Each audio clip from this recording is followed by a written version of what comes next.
Pay me, pay me, pay me my silver now. Pay me or go to jail. Pay me my silver now. Hey guys, Bix Weir, roadrunner.com. Just had a reminder that tonight is a full moon.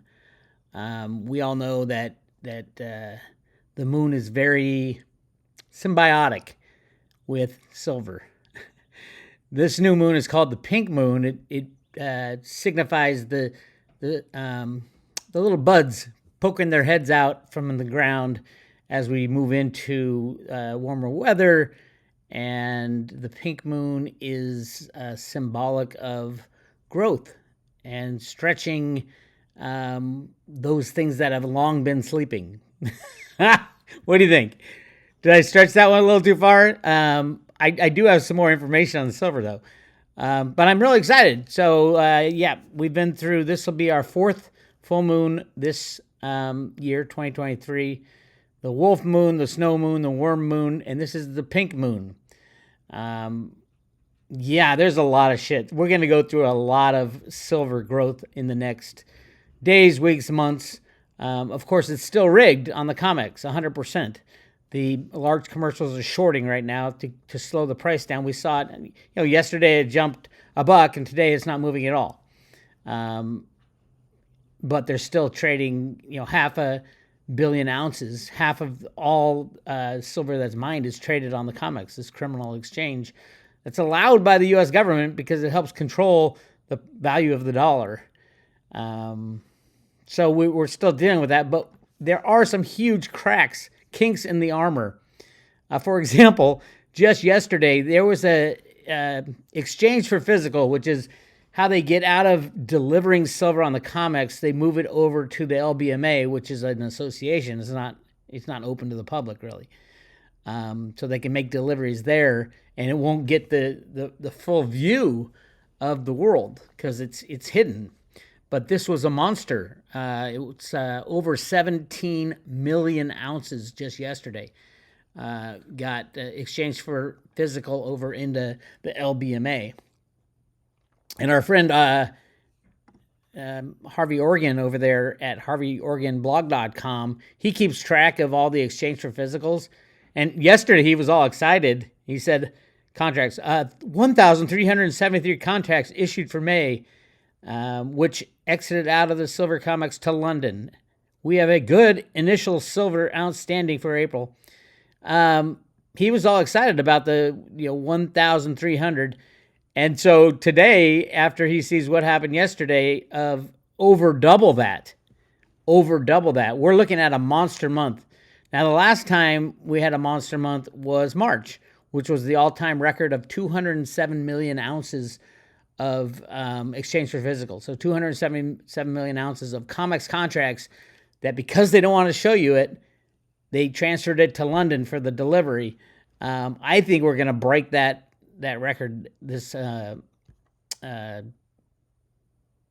April.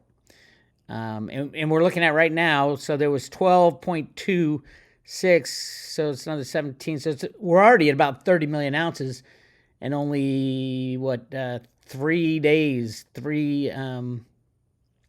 trading days into the year.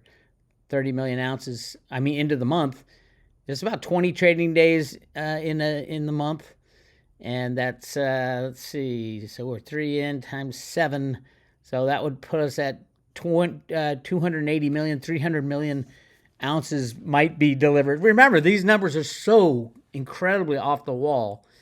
How much of it is fake, how much of it is real, nobody really knows. But clearly something is wrong with the delivery mechanisms, the exchanges. The people who control the price of silver are banks. Why are banks controlling the price of silver? Why aren't silver miners controlling the price of silver? I've long gone round and round with these idiotic mining companies and their idiotic management about not standing up for their industry at all. There's a couple. First Majestic. Keith Neumeyer stands up for it. But he's smart. He's not an idiotic, an old miner who got put in charge of his silver mining company because he's been there for 40 years. We have to break out of that mode. We have to stop allowing banksters to control the value of everything. These people are evil beyond evil. Jamie Dimon belongs in jail, and I think he's going there. Blythe Masters belongs in jail, and she might go there with her fuck up over at Credit Suisse. Yep, she's over there. So, yeah, I think we're going to beat the March record, March of last year, of 207 million ounces. If it breaks that, I mean, that's the full year. I don't think we'll get there. Truthfully, I don't think we're going to get to a couple more months without something breaking on the comics. Right now, for every dollar that silver goes up, they lose 650 million. The big monster shorts, 650 million per dollar rise. So can they stop it? Yes. Do the good guys want to take down the banking system now? At some point, the United States will. We're not going to give the power of unbacked fiat monetary banking over to China or Russia or anywhere else. The United States was the first and only unbacked global fiat reserve currency. And it is the last ever. We would never give that up. And if you say, well, no, Bix, you don't understand. China and Russia don't care what the U.S. thinks. Oh, yeah? It takes a click of a mouse to destroy those economic systems. A click of a mouse. It's all who controls the mouse. That's the key. And right now, it's the Exchange Stabilization Fund run by the United States. We could click the mouse and destroy everything right now. 50 times worse than a nuclear bomb going off for a lot of people. Those who have their wealth in the system. If you have your wealth in the system now, God bless you. Good luck. Get physical silver in your own possession. If you have to have gold for some crazy reason, go get gold. But I'm not a fan of gold because silver is such a better investment. That's the only reason I'm not a fan of gold. I know there's 10 to 100 times more gold than Jeffrey Christian will tell you. I know that gold is still manipulated. I know the banks have most of the gold. So anybody wanting to go back onto a gold standard, you're just handing back the keys to the bad guys. But I think the banks will have to puke up all their gold as they go bankrupt in everything else they're doing. So it'll be really interesting. Don't know how it's all going to shake out. But again, remember, when the banks crash, they have to sell and liquidate all their assets, which they have a hell of a lot more gold than they have silver. Even JP Morgan got rid of its silver, over 1 billion ounces. Bank of America leased it, and then they sold it at the end of that lease to whoever was at the end. I think it's the U.S. Mint, Warren Buffett, and Elon Musk. Those are the three that I think took the 1 billion ounces of silver off JP Morgan's hands. Thank you very much, you idiot Jamie Dimon. All right, moving on. So yeah, this is huge. This is a 17 million ounces of silver got exchanged for physical. I think it's going to go to 300 million ounces. Add that to the 300 million ounces that India will probably import this year. Add that to the 800, 900 million ounces that solar panels projected to 2050 are going to consume. You don't have any silver. That's the big problem. Is not only are we running out of silver. Hold on, I had a chart that I wanted to show you guys. It's right here. Yeah, here it is. Let me blow this up a little bit. So this is Silver Institute. I don't believe these numbers, but they're the closest thing we have to what everybody expects. So if there's any silver analyst out there who doesn't see silver as the number one asset to hold in the world, you're not doing your job. It is the number one asset to hold in the world because look at this. Supply production. In 2012, supply mine production was about 800 million ounces. Today, it's 840 million ounces. That's 10 years. That's how fast this thing grows. It's a turtle step. And not only that, because as it turtles its way up, the amount of recycling available goes down because we get the easy stuff first and all the little things that are put into circuitry and components and flat screen TVs and electric cars. You don't recycle electric cars. That's a big problem. They don't even know what to do with electric cars when they're done. Because there's so much hazard materials, and to get the tiny amount of silver out of each electric car would cost you more than the $20, $25 price of silver. See, all these problems come about because of the market rigging.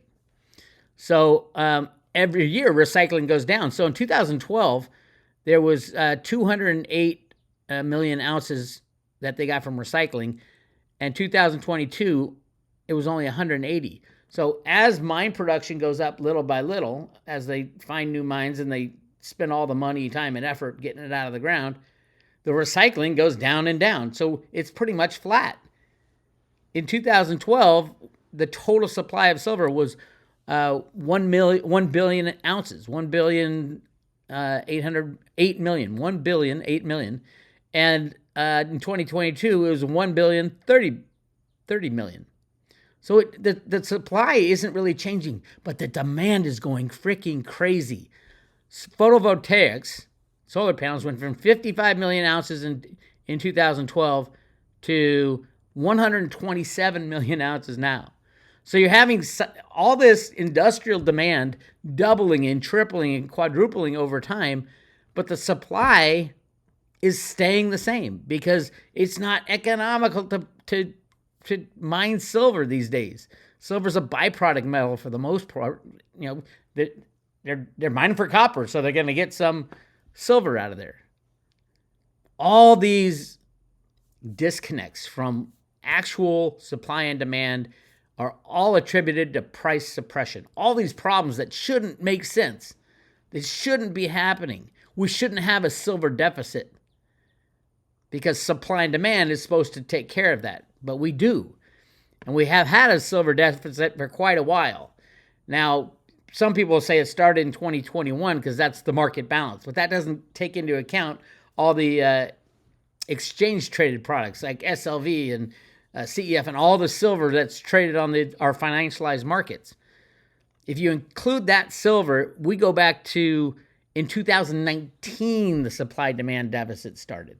That means more is being consumed and purchased and bought and taken out of business than is being supplied to the market.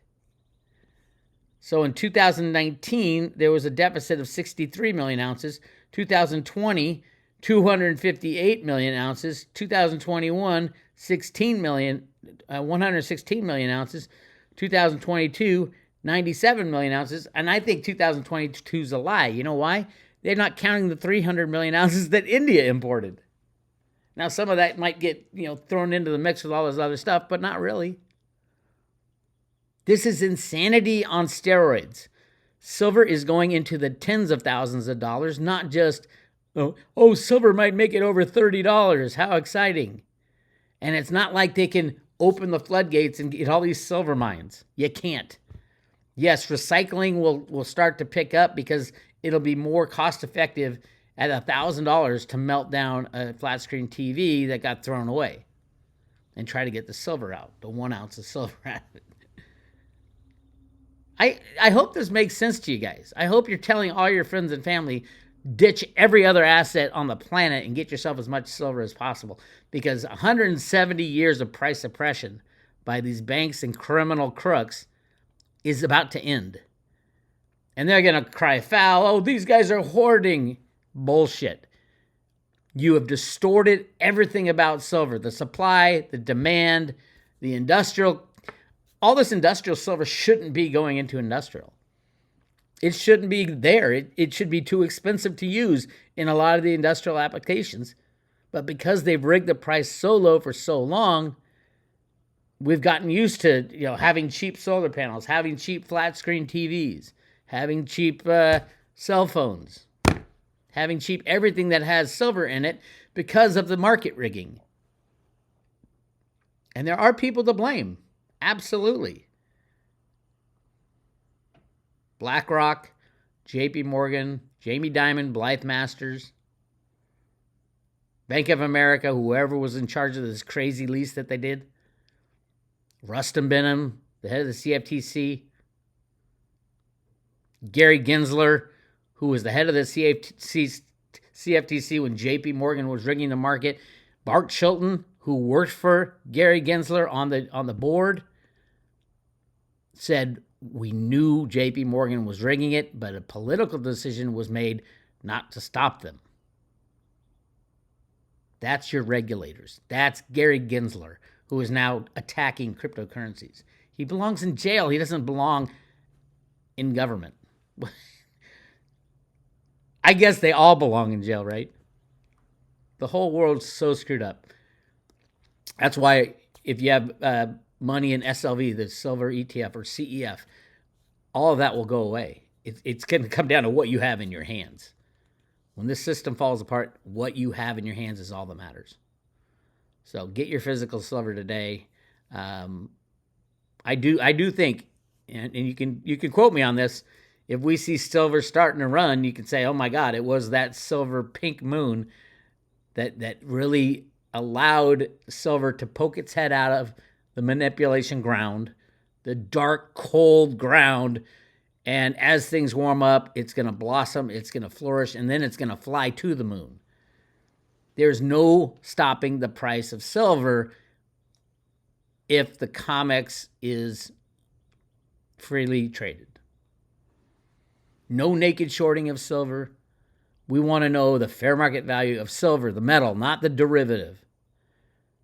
Truthfully, we need to shut down the COMEX. Futures and options. Yes, I get how people like to hedge their positions, but that doesn't mean they're going to hedge 500 million ounces every day on the COMEX. That's manipulation. That's fraud. That's control of your life and mine. That's what we need to get rid of. Anyway, I'll be talking to the lovely Jenny Moonstone tomorrow about that. She is deeply in touch with those spiritual warriors up there fighting for silver. And silver and the moon absolutely are in connection, just like gold and the sun are in a cosmic connection that we'll never understand until we're out of these bodies. But at some point, we feel it. We can't describe it. We don't know what it is. Some people do. Jenny is real good at describing the connection between the moon and silver and the sun and gold. So go check that out at roadtoruta.com. Down in the, we got into the what the notch is for and in the Eagles last time, but this will be a really good one. So go check it out. You want to join the private road we are currently giving away. Currently meaning today on April 5th at 12:33 Pacific time. We are at least right now still giving away one silver Ruta coin. The Ruta Lives coin, hand-painted, double-struck, each individually numbered with every subscription and renewal to the private road. So go check that out. This is Bix Weir. I'll talk to you later.